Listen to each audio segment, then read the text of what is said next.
The blade was already in motion when Isadora stepped in front of it. Not from bravery. Not from calculation. From pure instinct, the kind that moves the body before the mind has finished forming the thought. The Duke of Renvar did not see her do it. His eyes were closed. He was standing in the center of his private study in the dark, absolutely still, convinced he was alone.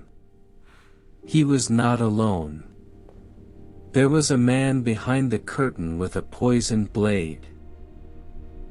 There was a woman pressed flat against the cold wall beside the bookcase who had arrived to deliver an evening document and had frozen the moment she heard the second heartbeat in a room that was supposed to hold only one. Isadora had spent 4 years in this palace being invisible. She knew every creak of every floorboard. She knew the weight of silence and the weight of danger, and she could tell the difference between them in complete darkness. So when the curtain moved, she moved first. The blade caught the sleeve of her royal serving dress and tore through the fabric and drew a long burning line across her forearm.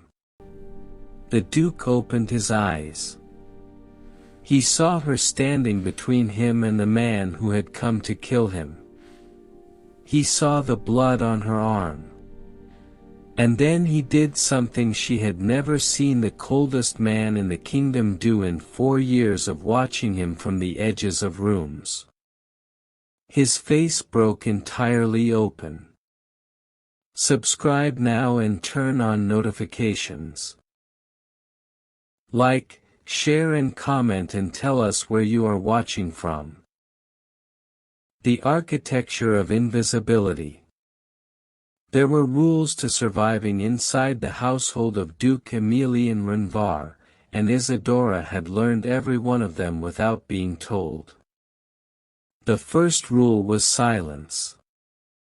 Not the polite quiet of a well-trained servant, but the comprehensive silence of someone who understood that in a house built on power and secrets, the people who heard the most were the ones who said the least. Isadora had cultivated her silence the way other women cultivated beauty, deliberately, patiently, until it was no longer something she performed but something she simply was. The second rule was invisibility. This was harder than silence because it was not only about what you did but about what you were. You did not draw the eye. You did not enter a room with any energy that required acknowledgement. You moved along walls and behind furniture and through the spaces between conversations, and you became, over time, a piece of the house's architecture rather than an occupant of it. The third rule, which she had invented herself and which no one else in the household had articulated, was this: pay attention to everything. Not because the information would be useful in any particular way she could predict, but because in a house like this one, the moment you stopped paying attention was the moment something important happened that you had not seen coming. She had been paying attention for 4 years.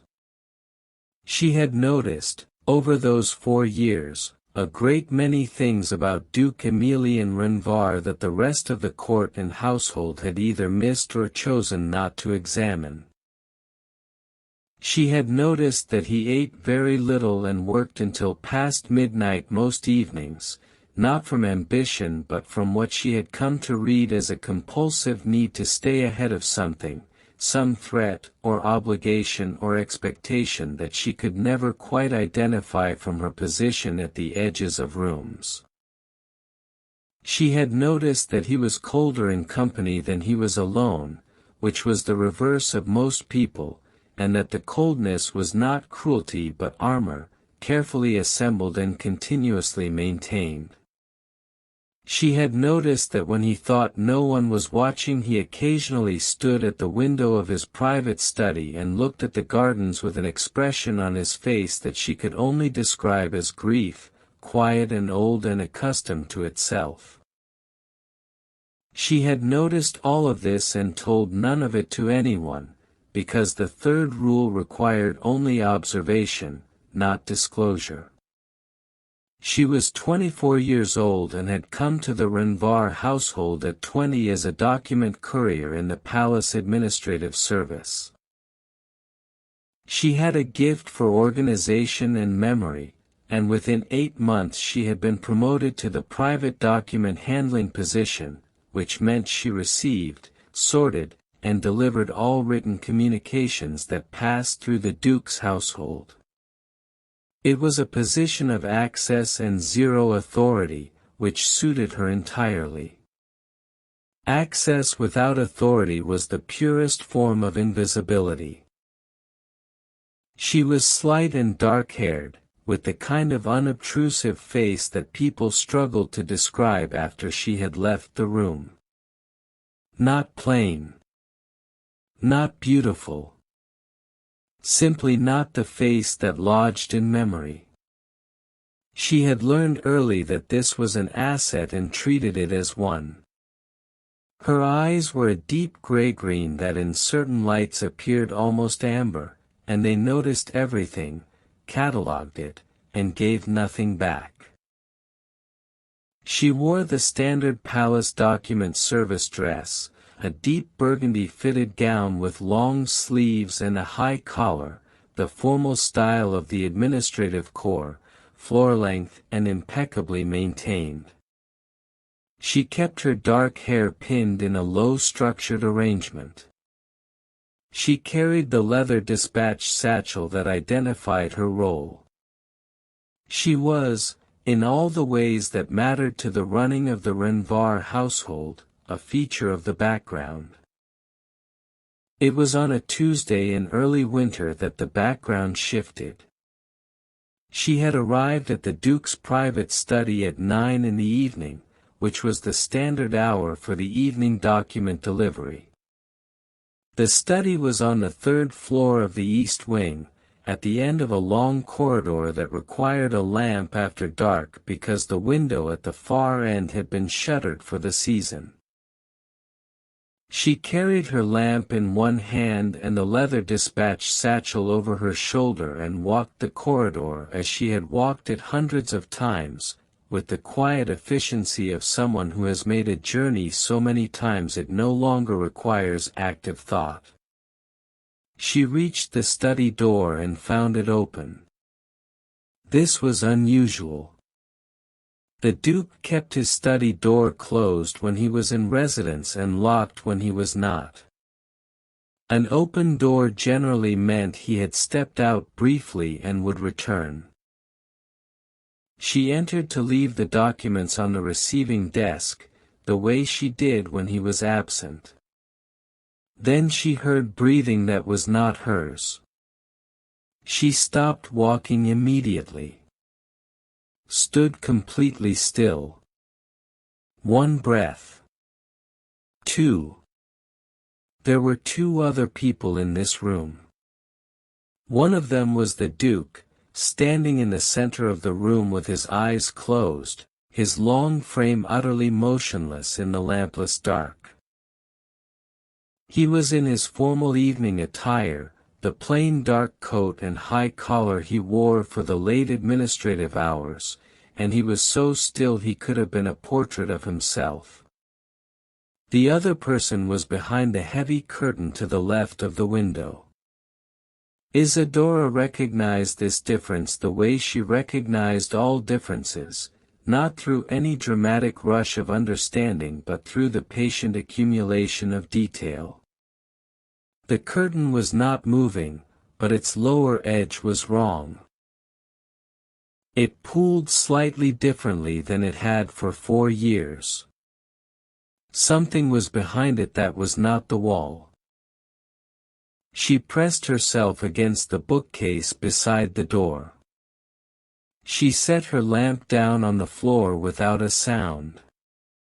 The lamp's small flame continued to burn. She did not move.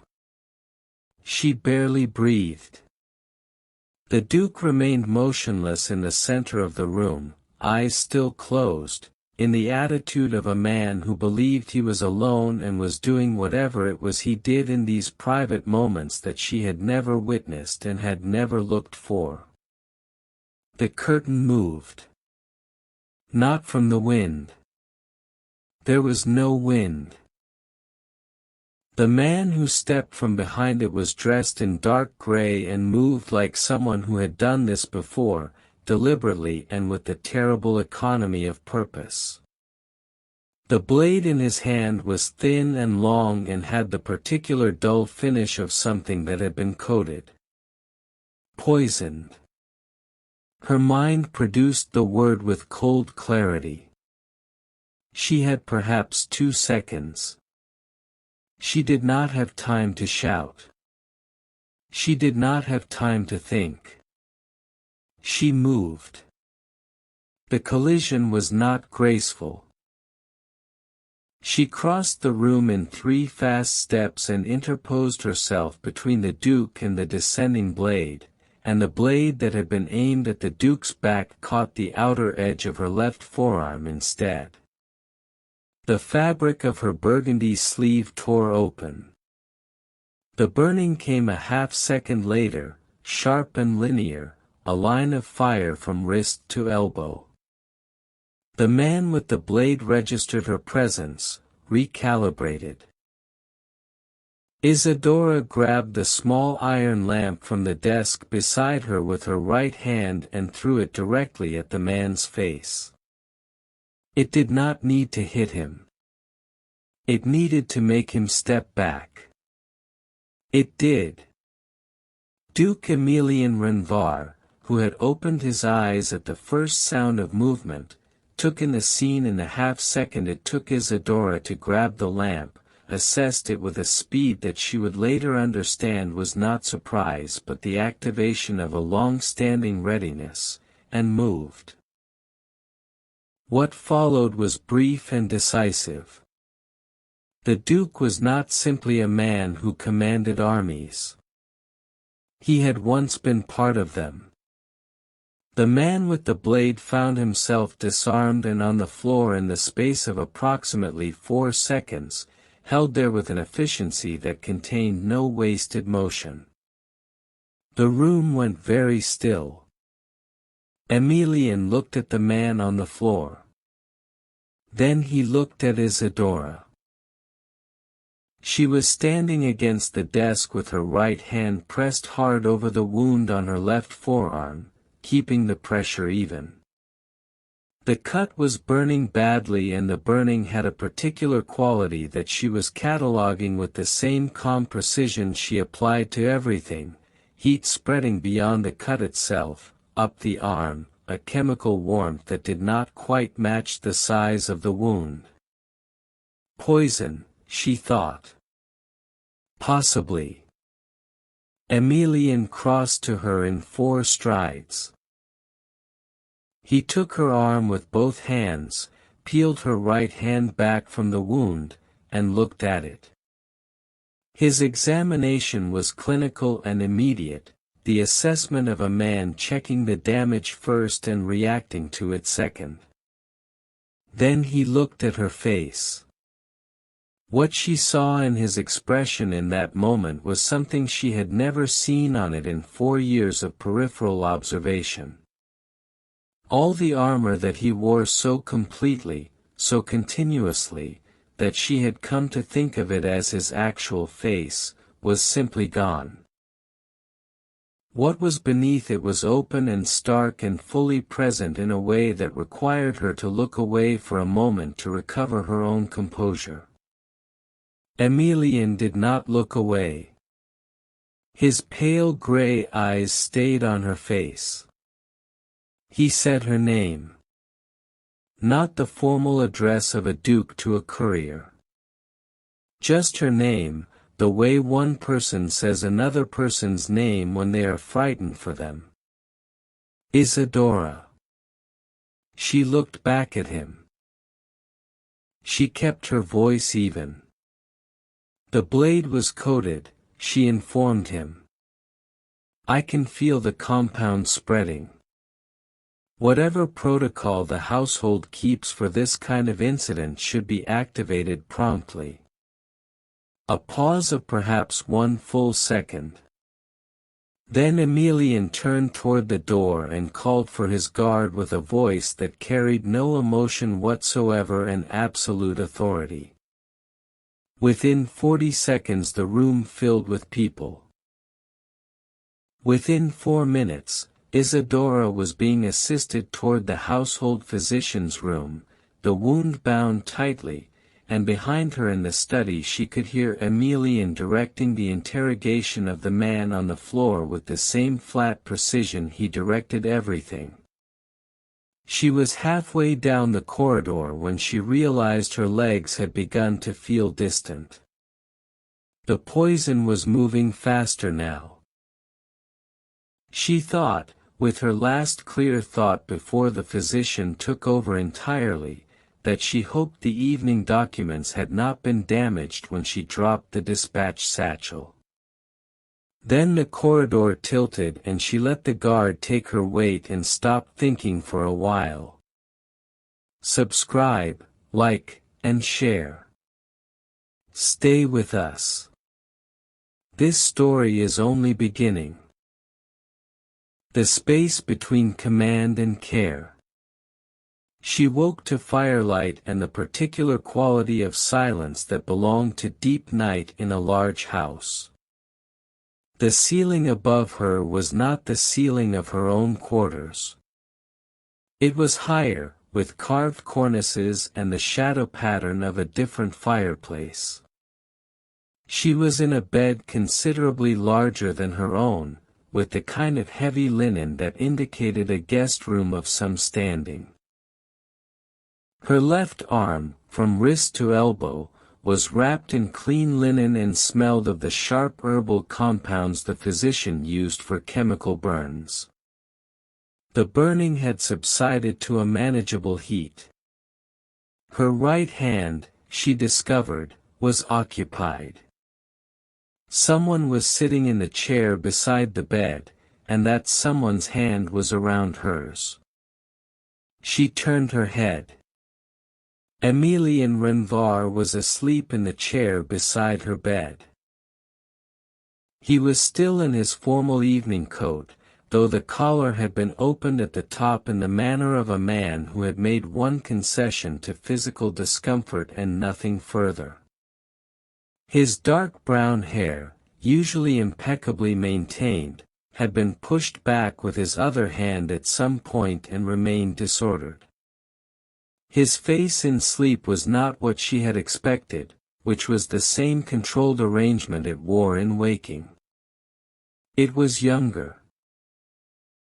The lines of habitual vigilance had relaxed and what remained was simply a man in his 30s who had apparently fallen asleep in a chair while holding someone's hand and not intended to. She looked at their hands. His hand was large and warm and its grip was not tight.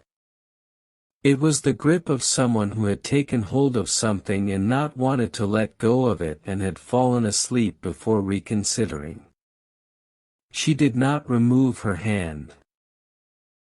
She was not entirely sure what the correct protocol was for the situation and she was still slightly muddled from whatever the physician had administered, and it was also, she acknowledged to herself in the privacy of deep night and unusual circumstances, not unpleasant. She looked at the fireplace. She looked at the ceiling. She waited. Emelian woke approximately 20 minutes later, with the abrupt full alertness of someone who had trained himself to come out of sleep ready. He registered the room, the chair, his position, and then her, in the space of approximately 2 seconds. His gaze moved to their joined hands. He did not immediately release her hand. This surprised her somewhat. He looked at her face instead. The precise quality of attention he gave her was different from what she had observed in 4 years of peripheral watching. This was not the administrative attention of a duke reviewing a courier's delivery or acknowledging a household member. This was direct and specific and had the quality of someone looking at a person they have nearly lost and are still in the process of accounting for. Isadora met his gaze steadily. "The physician informed you of the prognosis," she assumed. Emelian confirmed this with a single nod. "The compound was a nerve agent used in the eastern border conflicts," he relayed without preamble. "The physician had the correct antidote in stock. 48 hours of rest and the effect will have fully cleared." She absorbed this. The household physician keeps antidote for Eastern nerve agents. Emelian released her hand then. He sat back in the chair with the particular deliberateness of a man who has just done something he has noticed doing. "This household has kept such antidotes for 12 years, he stated, "because this is not the first attempt." Isadora considered this information with the same stillness she applied to all information. She had not known.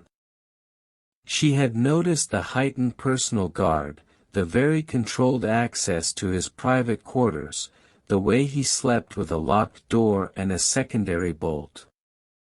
She had filed all of it as the natural caution of a powerful man with powerful enemies. She had not known the attempts were documented and recurring. "How many times?" she inquired. Emelian regarded her for a moment. 4. Prior to tonight. "And the man who was here tonight?" "In custody. Being questioned." Emelian's voice carried nothing in it, which with him was itself a precise communication. Isadora looked at her bandaged arm. She turned it over carefully. The linen was clean and the wrapping was done with care that she somehow suspected had not been the physician's alone. She looked at the chair. She looked at the disordered hair and the open collar. "You wrapped my arm," she observed. A brief pause. "The physician did the medical work," Emelian stated. "I assisted with the wrapping." "That is a specific thing to assist with." Emelian looked at her with the expression she was beginning to identify as the one he used when he had said something truer than he intended and had decided not to retreat from it. He stated simply, "You were injured protecting me. The least I could provide was that." Isadora looked at him. He looked back at her. She said, "I did not make a decision to protect you. It was instinct." The corner of his mouth shifted by a fraction. He replied, "I am aware you did not deliberate over it. That makes it a more genuine form of protection than most I have been offered." The next 2 days had a quality entirely unlike anything in Isadora's 4 years at the Renvar household. The physician insisted on rest and the monitoring of the wound, and Emelian instructed that she remain in the guest room, which was 3 doors from his own private chamber and within the main household security perimeter. She was brought meals she had not requested, several of which arrived with books she had also not requested and which, she noted, were precisely the kinds of books she would have chosen herself. On the evening of the first day, Emelian appeared in the doorway of the guest room at 7 with a document in his hand and said, without preamble, that the household accounts needed a review and the document courier who normally handled the evening summary was indisposed. He said this while looking at the window rather than at her. Isadora observed the document and then observed him. She said, "You could have sent that with any member of the administrative staff." Emelian did not look away from the window. He acknowledged that this was correct.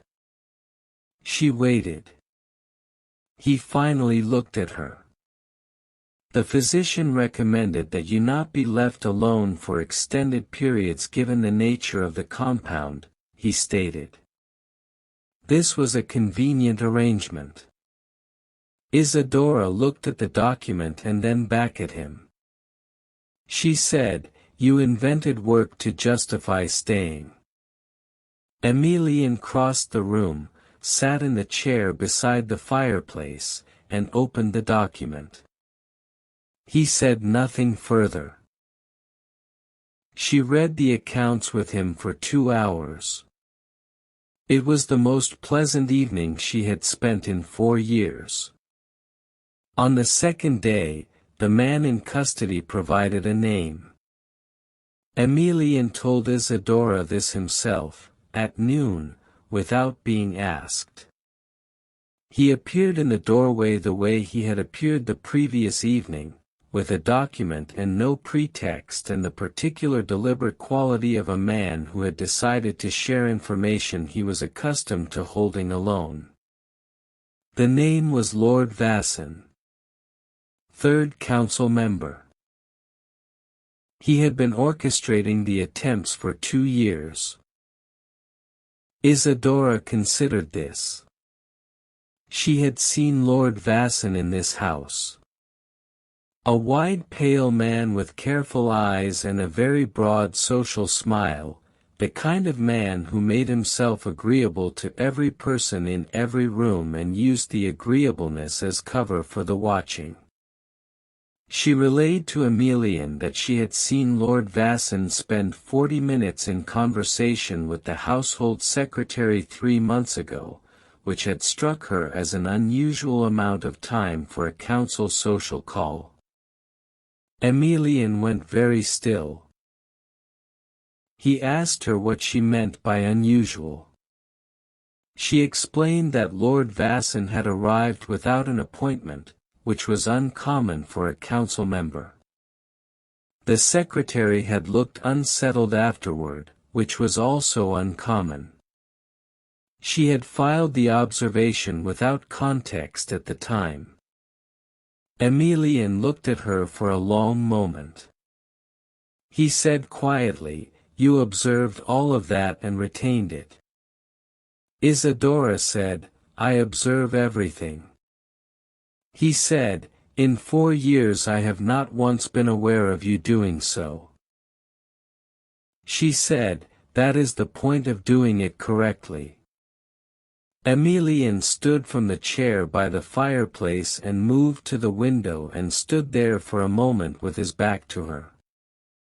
When he turned around, the expression on his face was the open one, the one that had no armor in it. He said, "The secretary was the internal leak. I have been looking for it for 8 months." Isadora said, "The observation about Lord Vasson helped you identify it." Emelian said, "It confirmed what I had almost ruled out." "It matters enormously." She looked at her bandaged arm. She looked at him. She said, "You have been doing all of this alone for 2 years." Emelian said nothing. She said, "The 4 attempts. The internal investigation. The guard protocols. All of it alone." He said, "There was no one I could be certain of." She looked at him steadily. She said, "There is now." The room was very quiet. Emelian looked at her with the full weight of an attention that had nothing administrative in it and had not had anything administrative in it. She was now fairly certain, since the moment he had opened his eyes in the dark study and found her standing between him and the blade. He said, "Yes. There is now." What survives interrogation? On the third day, Isadora was declared medically functional and returned to her own quarters. She found them precisely as she had left them, which was expected. She also found, on the desk where she kept the incoming document tray, a note in Emelian's hand, which was not expected. The note said, in the plain precise script she recognized from 4 years of document handling, that her official duties were suspended for the remainder of the week. That she was to report to no one. That if she required anything from the household she was to send word directly to his personal secretary and it would be provided. She read the note twice. She thought about the way he had sat in the chair beside her bed through the night without her asking him to. She thought about the books that had arrived precisely calibrated to her taste. She thought about the accounts review that had not been an accounts review. She went back to work the following morning. Not because she was disregarding the instruction, but because she had been still for 3 days and the stillness had given her too much space to think about the things she was carefully not thinking about, and returning to the familiar discipline of her work was, at this particular moment, a necessity of a practical kind. The news from the council chambers arrived quickly. Lord Vasson had been formally summoned. The investigation that Emelian had conducted alone for 8 months, combined with the confession from the man in custody and the detail about the household secretary that Isadora had provided, produced a case that could not be managed or deflected. Vasson appeared before the Administrative Council on Thursday morning and by Thursday afternoon the council had suspended his membership pending formal inquiry. The household secretary was dismissed and escorted from the premises. The palace guard restructured the security around the east wing of the Renvar household. All of this happened, and Isadora watched it from the edges of rooms and corridors, precisely as she had watched everything for 4 years, and noted the way the household exhaled, collectively and invisibly, as something that had been very tight for a very long time began to release. On Thursday evening, she delivered the evening documents to the study. The door was closed. She knocked. Emelian opened it himself, which he did not typically do. He was in his late work attire, the plain dark coat and white collar, and he looked at her with the expression that was not the armored one and was becoming, she noted, the more frequent of the two. She offered the dispatch satchel. "The evening documents, my lord." He took the satchel. He did not immediately close the door. He stated that he had instructed she take the week. Isadora replied that she was aware of the instruction. Emelian looked at her for a moment. He observed that she had returned anyway. She said, "The evening document delivery is my responsibility. The cut on my arm does not impair my ability to carry a satchel." He said, "That was not my concern." She waited. He said, with the flatness of someone stating a fact they find slightly uncomfortable, "I was not certain you would return." Isadora absorbed this. She said, "I live and work in this house. Emelian said, "You live and work in this house, and 2 days ago you placed yourself between me and a poisoned blade. People who do that for a duke sometimes decide, upon reflection, that the radius of his problems is not a location they wish to continue occupying." Isadora looked at him. She said, "And people who decide that have not spent 4 years paying attention to a man who works until midnight not because he wants power but because he is trying to protect something. Or several things. Or everyone inside a certain perimeter, including people who deliver his evening documents." The study was quiet around them. Emelian stepped back from the door. He said, "Come in." She entered the study. It was the first time she had entered it without a document as a pretext. She had been in this room hundreds of times and never quite been in it, never occupied the space as a person rather than a function. She looked at the window where the curtain had moved. The curtain had been removed and replaced with a fixed wooden shutter. She noted this with the part of her mind that noted things. Emelian set the dispatch satchel on the receiving desk and looked at her. He said, "You mentioned that you observe everything. I want to ask you something." She indicated that he should proceed. He said, "In 4 years of this arrangement. Document courier, evening deliveries. What is it that you have actually been doing?" She considered the question. "Learning the house," she replied. He asked why. She said, "Because I intended to stay. And I do not stay in places I do not understand thoroughly." He said, "And what do you understand about this house?" She considered this more carefully. She said, "I understand that it is run by a man who trusts no one because he has been given reasonable cause not to, and who is therefore considerably more alone than the position should require. I understand that the household runs efficiently because the staff are competent, but that the man at the center of it is operating without support in the ways that actually matter. And I understand that this has been the case for longer than 2 years, because the 2-year history of formal attempts is built on a longer history of a different kind of siege." Emelian was very still. He said, "A longer history." She said, "The kind that does not use blades. The kind that uses expectations and obligations and the slow systematic removal of anyone who might constitute a genuine ally.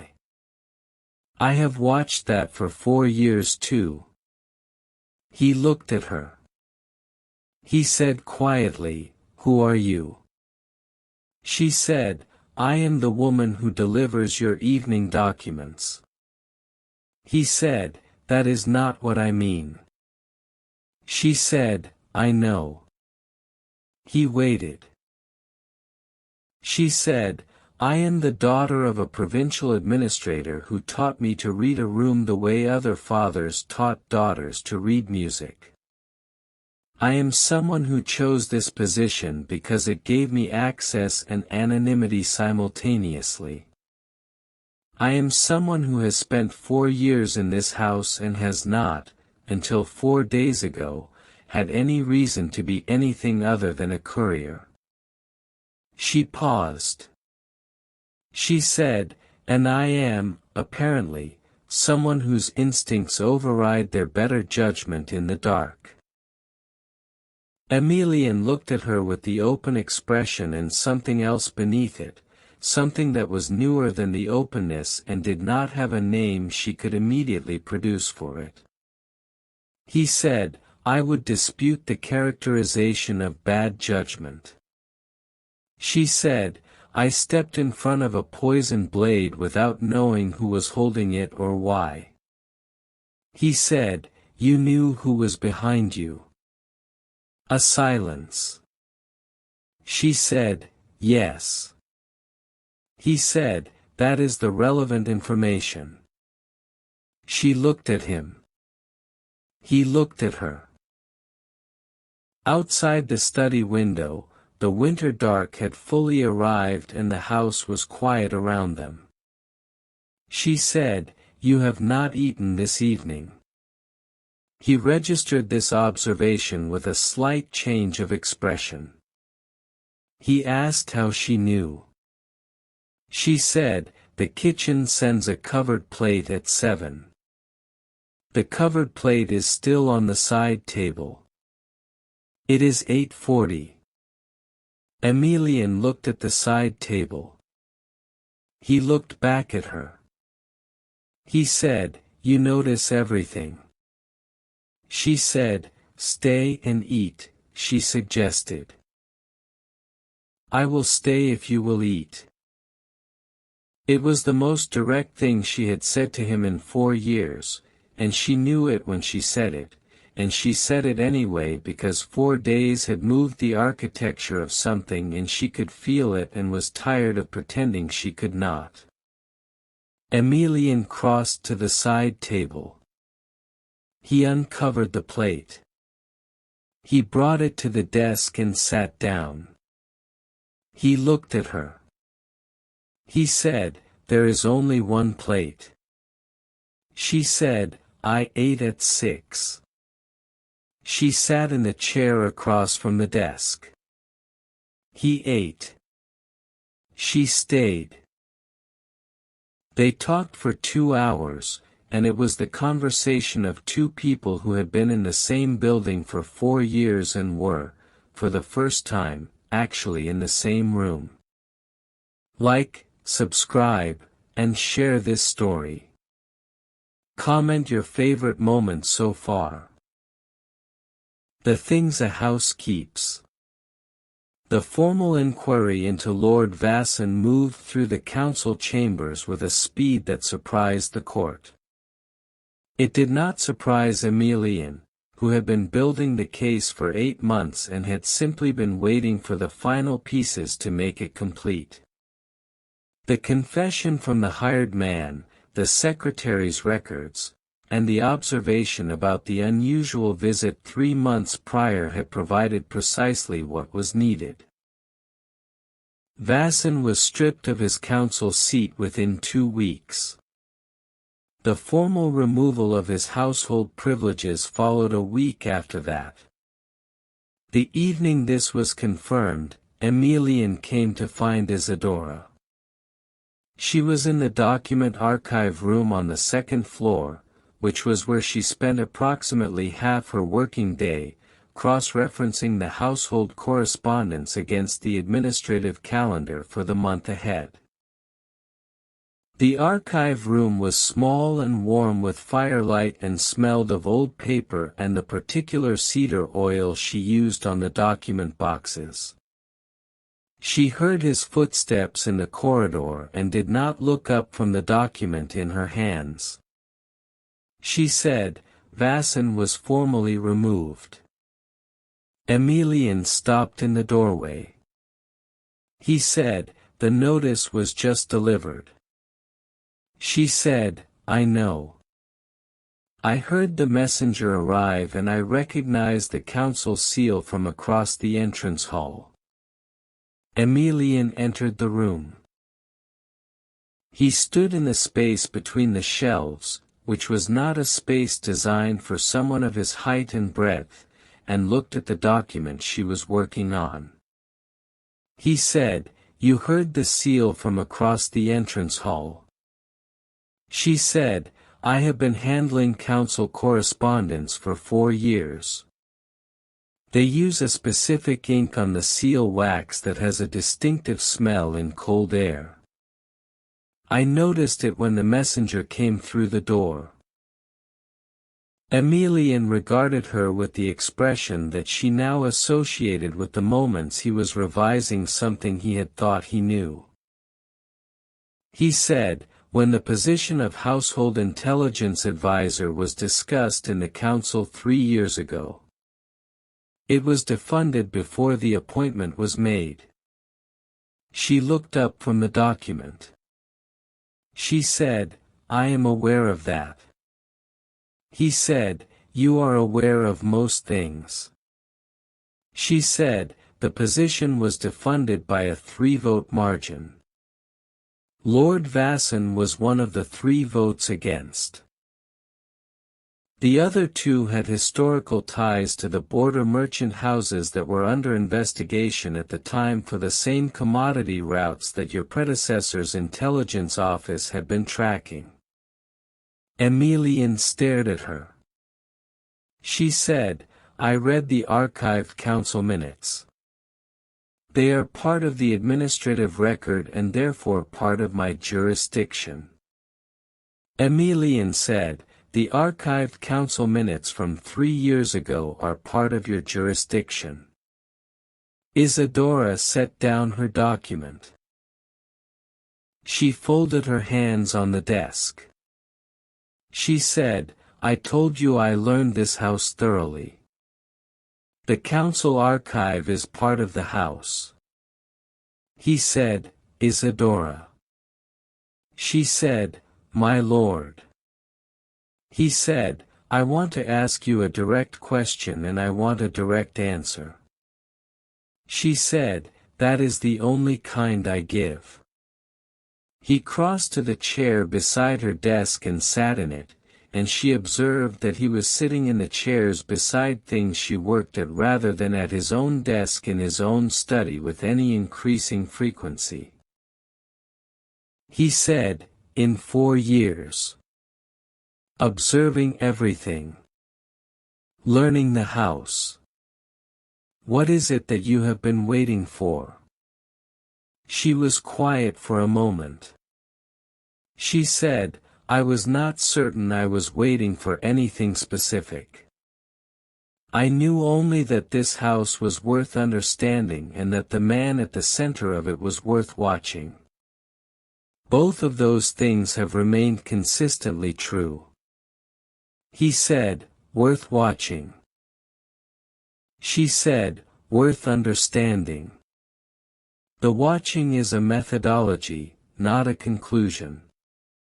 He said, and what conclusions have 4 years of methodology produced? She looked at him.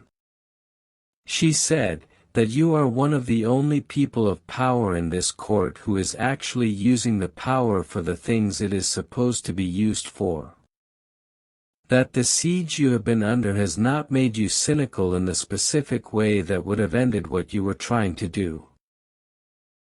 That you eat at your desk and sleep 4 hours and fight alone because you decided a long time ago that the work mattered more than the cost of doing it without support. She paused. She said, and that all of that is both genuinely admirable and genuinely unsustainable. Emelian looked at her for a long, specific time.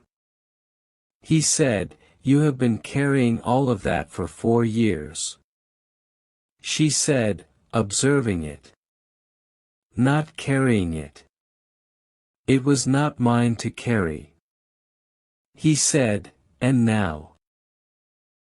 She said, quietly, that depends on what you intend to do about the position. He said, what position? She said, the Household Intelligence Advisor position that was defunded before it was ever filled. Emelian looked at her with the open expression and the thing beneath it that she still did not have a name for and which was, she had privately concluded over the past week, becoming harder to pretend she did not recognize. He said, I would have to approach the council to restore the funding. She said, you have just removed the man who blocked it 3 years ago. He said, yes. She said, the timing is, therefore, optimal. He said, it is. A pause. He said, the position would require someone who is prepared to observe everything. To be present in the house in a capacity that is not quite administrative but not quite personal. To operate in the spaces that most people do not recognize as spaces. She said, that description fits the last 4 years almost exactly. He said, yes. He looked at her.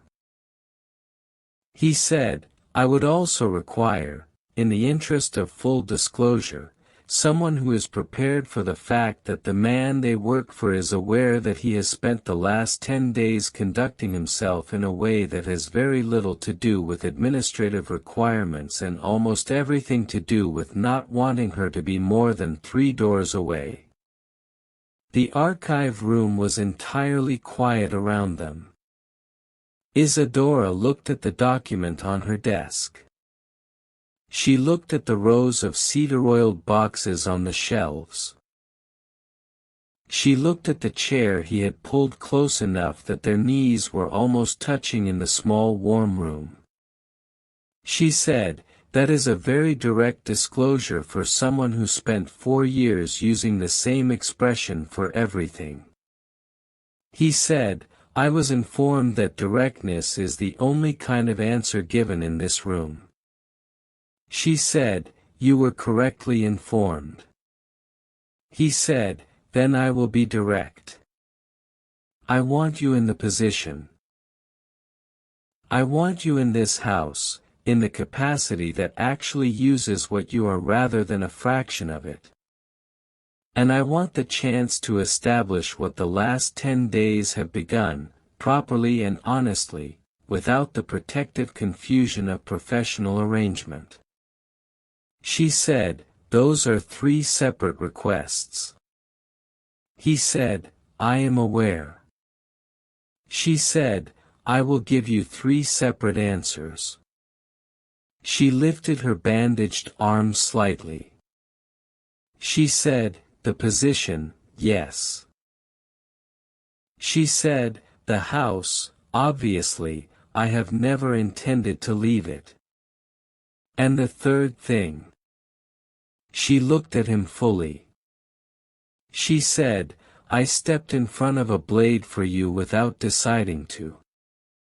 I think we both know what the answer to the third request is. Emilian reached across the desk and took her hand. Not the wounded arm.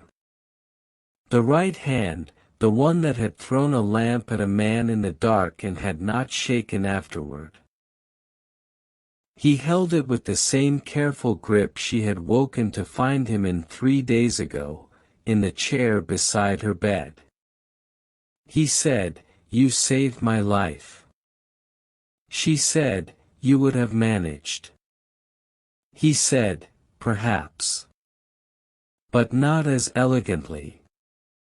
She looked at their hands. She said, you disarmed him in 4 seconds. He said, you threw a lamp at his face in 2. She said, I have good instincts. He said, exceptional instincts.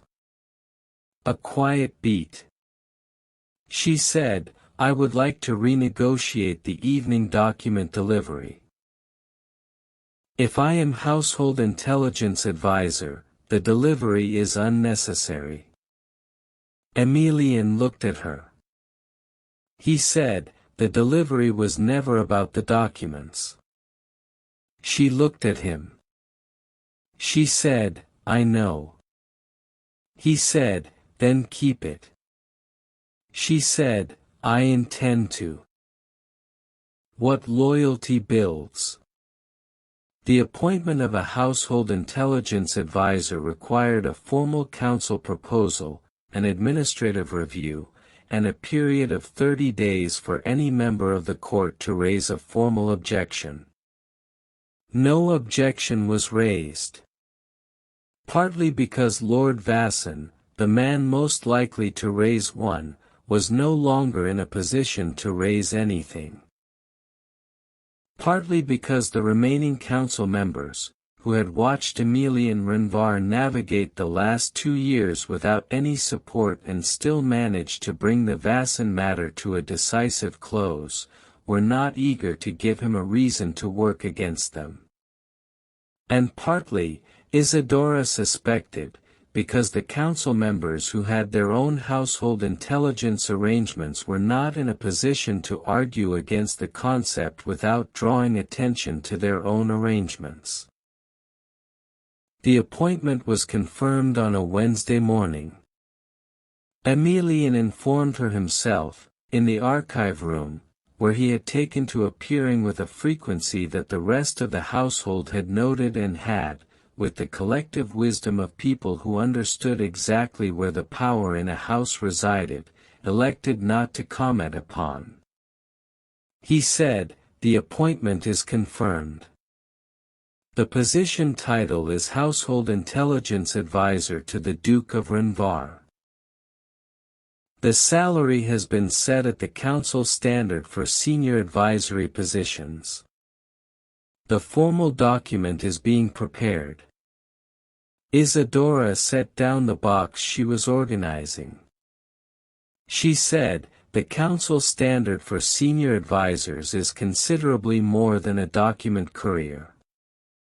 Emilian said, "The council standard for senior advisors reflects the value of the work."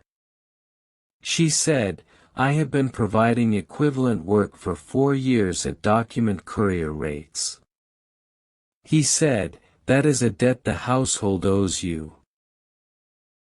The salary going forward is the beginning of addressing it." She looked at him.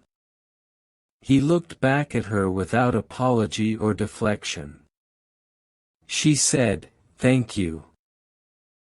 He said, "The archive room is no longer an appropriate office for someone at this rank. There is a room on the 3rd floor, East Wing, 2 doors from the study. It has been prepared." She said, 2 doors from the study." He said, "For operational convenience." She said, "Of course." He said, "And for the other reasons that do not require administrative framing between the two of us at this point." She said, "No. They do not." The room on the 3rd floor had windows overlooking the east garden, a desk that was larger than the one in the archive room, shelves that were empty and waiting, and a fireplace that was already lit when she arrived to see it. She stood in the center of it for a moment. She thought about 4 years of delivering documents in the dark and pressing herself against walls and becoming part of the architecture of a house she had never been invited to actually inhabit. She thought about a curtain that moved and a blade she had not hesitated over and a man who had woken in a chair still holding her hand and had not pretended he had not. She thought about the strange and specific way that paying attention to something for long enough could become a form of caring for it without quite deciding to. She went to the window and looked at the east garden.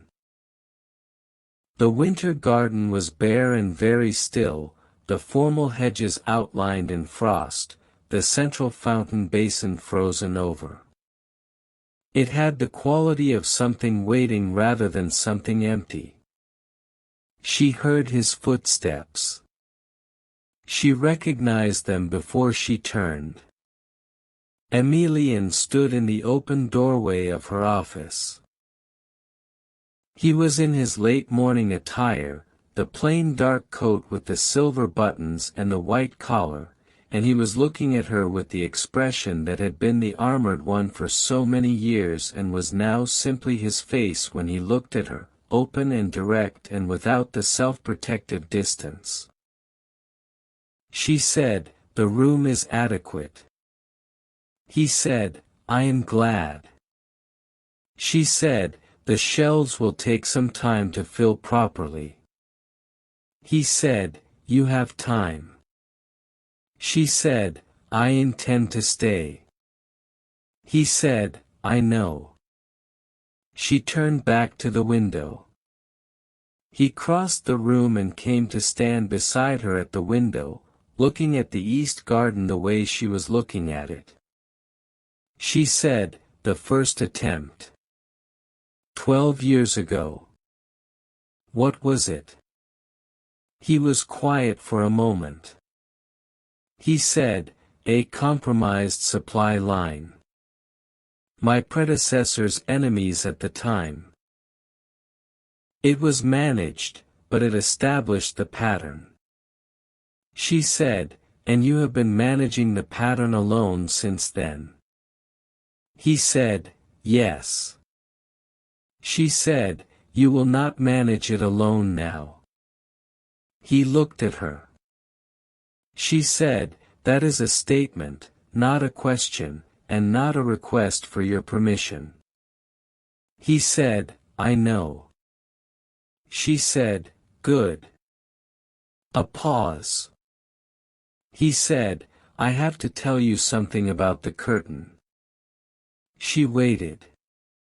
He said, "That evening, when I was standing in the study with my eyes closed, I was not unaware of the second presence behind it. I had been aware of it for approximately 8 minutes before you arrived. I was standing still because I was calculating the precise moment to move." She turned to look at him. He said, "And then you came in. And I calculated, correctly, that if I moved at that particular moment, the blade would strike before I could fully intercept it. And I was also calculating the speed of the second person in the room, whose movements I had identified as moving very quietly along the left bookcase, and who was close enough that her intercept would reach him before mine could." Isadora looked at him. She said, "You knew I was in the room." He said, "I have always known when you are in a room." A very significant silence. She said, "You knew I was there and you stood still." He said, "I stood still because I was calculating, and because I believed you would see the blade before it landed, and because in the fraction of a second I had to assess the situation, you were the faster option." She said, "That is an extremely cold calculation." He said, "Yes. And I have spent the last 2 weeks understanding that the fact that it worked does not make it acceptable. You were injured because I was calculating." She looked at him for a long moment. She said, "You could not have shouted. It would have activated the man before either of us was in position." He said, "No." She said, "And your calculation was correct. I was faster." He said, "Yes." She said, "So the cold calculation saved both of our lives." He said, "The cold calculation got you a poison cut across your arm." She said, "The cold calculation got us both out of the study alive." She looked at her arm. The bandage had been replaced with a lighter dressing as the wound healed. She turned it over, looked at the faint line that would remain. She said, "You have been carrying this." He said, "Yes." She said, "That is not a calculation to be carried. That is a thing that happened in a difficult situation that could not have gone more correctly given the available information." He looked at her. He said, "You are very generous in your assessment." She said, "I am precise in my assessment. Generosity has nothing to do with it." She turned back to the window. She said, "But since we are being direct. You said you have always known when I am in a room." He said, "Yes." She said, "For 4 years." He said, "Yes." She said, "And you said nothing." He said, "You were a document courier." The appropriate communication channel was limited. She said, "And now?" He said, "Now the appropriate communication channel has expanded considerably." She looked at him sideways. She said, "And what would you like to communicate through the expanded channel?" Emelian looked at her with the full open face and reached for her right hand the way he had in the archive room, with the careful deliberate grip of a man who does not take hold of things lightly. He said, that this house has been holding itself together through an act of sustained will for 12 years. That the will has been, until approximately 14 days ago, mine alone. That I intend, going forward, for it not to be mine alone. That the woman standing in this room knows this house as well as I do and sees what I see and in the dark trusts the same things I trust. And that I find, having spent 2 weeks in the company of someone who observes everything and says only what is true, that I am not capable of returning to the version of this house that did not include her in every room that matters. The east garden was still and frost-white beyond the window. Isadora looked at their hands. She said, "That is a very long communication for an expanded channel." He said, "I had 12 years of silence to compensate for." She said, "I know. I was listening." She turned toward him. She said, "For years ago I chose this house because it had the right architecture for someone who works the way I work. I did not expect the man at the center of it to be worth paying attention to beyond the professional. I was wrong about that, which I recognized within approximately 6 weeks, and then I spent 4 years understanding precisely what kind of wrong it was." She looked at him. She said, "I am not a patient person by nature. I am a strategic one." For years was not patience. It was the correct amount of time to spend understanding something important before speaking to it. Emelian said, "And now you have spoken to it." She said, "Now I have spoken to it." He said, "What does it say back?" She said, "It says stay." She held his gaze. She said, "I always intended to. Now I intend to for the right reasons." He moved closer, which in the window space was not far to move.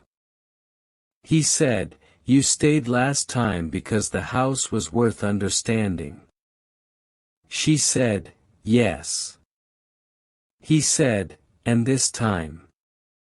She said, "This time the man at the center of it has stopped using the same expression for everything and has sat in chairs beside my work desks uninvited and held my hand through the night and told me truths that took him 12 years to say, and I find that the combined effect is rather difficult to walk away from." He said, "Rather difficult." She said, "Completely impossible. But I prefer precise language." He looked at her with the open face. He said, "So do I." And then he closed the small remaining space between them with the same economy and intention that he brought to everything, and she let him, and outside the east garden lay in its winter stillness, frost on every formal hedge, the frozen fountain waiting for the season to remember warmth. Inside the room on the third floor, 2 doors from the study where everything had changed, the fireplace burned steadily. The empty shelves waited to be filled. There was, for the first time in 12 years, someone in the house who intended to fill them. Thank you for staying all the way to the end. If this story moved you, please subscribe, like, share, and leave a comment about your favorite moment. More stories are coming. I will see you in the next one.